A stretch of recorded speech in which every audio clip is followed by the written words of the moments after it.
നാരായണ പരമഗുരവേ നമഃ. എല്ലാവർക്കും നമസ്കാരം.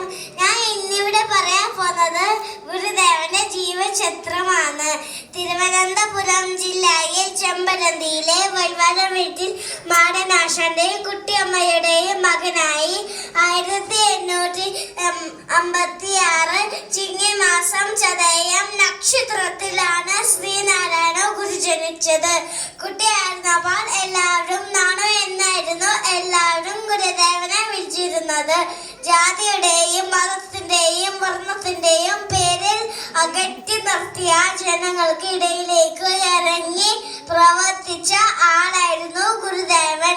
ചെമ്പരന്തിയിലെ മൂത്ത പിള്ള ആശാനായിരുന്നു ഗുരുദേവന്റെ ആദ്യ ഗുരു. പിന്നീട് സംസ്കൃത പണ്ഡിതനായ രാമൻപിള്ള ആശാന്റെ ശിഷ്യനായി. തമിഴ്, സംസ്കൃത, മലയാളം എന്നീ ഭാഷകളിലും അറിവ് നേടി. 2 വർഷം കൊണ്ട് വിദ്യകൾ എല്ലാം പഠിച്ച ശേഷം ഗ്രാമത്തിൽ തിരിച്ച് എത്തി.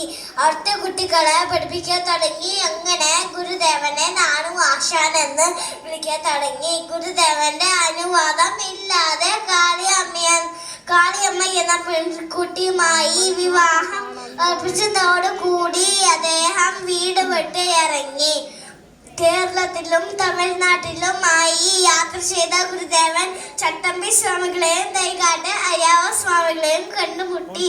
ധ്യാനവും യോഗയും ഹഠയോഗവും പഠിച്ചു. പിന്നീട് മരുത്വമലയിൽ എത്തിച്ചേർന്ന ഗുരുദേവൻ 8 വർഷത്തോളം പിള്ളത്തടം എന്ന ഗുഹയിൽ ധ്യാനത്തിൽ ഇരുന്നു. 1888 ശിവരാത്രി 4-ലാണ് ഗുരുദേവൻ അരുവിപ്പുറത്ത് ശിവപ്രതിഷ്ഠ നടത്തിയത്. ഇതിനെ എതിർക്കാൻ വന്നവരോട് നാം നമ്മുടെ ശിവനാണ് പ്രതിഷ്ഠിച്ചതും എന്നാണ് ഗുരുദേവൻ പറഞ്ഞത്. അതിനുശേഷം അവിടുത്തെ മതിലിൽ ഇങ്ങനെ എഴുതി: ജാതിഭേദം മതദ്വേഷം ഏതുമില്ലാതെ സർവരും സോദരത്വന വാഴുന്ന മാതൃകാസ്ഥാനമാണിത്. ഡോക്ടർ ബൽബു, കുമാരനാശാൻ, ടി.കെ. മാധവൻ, സഹോദരൻ അയ്യപ്പൻ എന്നിവരും ഗുരുദേവന്റെ ശിഷ്യന്മാരായിരുന്നു. 1903 മെയ് 15 SNDP യോഗം സ്ഥാപിച്ചു. സംഘടന കൊണ്ട് ശക്തരാകുവിൻ എന്ന സന്ദേശം ഗുരുദേവൻ നൽകി. 1904 ഗുരുദേവൻ ദേശാടനം ഉപേക്ഷിച്ചു. ശിവഗിരിയിൽ ആശ്രമം സ്ഥാപിച്ചു. 1912 ഗുരുദേവൻ ശിവഗിരിയിൽ വിദ്യാദേവതയായ ശാരദാദേവിയെ പ്രതിഷ്ഠിച്ചു. കേരളത്തിന് അകത്തും പുറത്തുമായി 62ഓളം അമ്പലങ്ങൾ സ്ഥാപിച്ചു.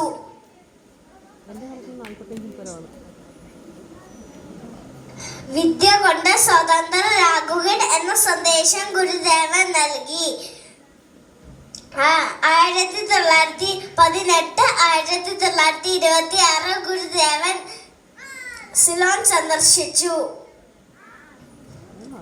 1928 സെപ്റ്റംബർ 20 ഗുരുദേവൻ മഹാസമാധി പ്രാപിച്ചു. ഒരു ജാതി, ഒരു മതം, ഒരു ദൈവം മനുഷ്യന്. ജാതിയേതായാലും മതമേതായാലും മനുഷ്യൻ നന്നായാൽ മതി. നന്ദി, നമസ്കാരം.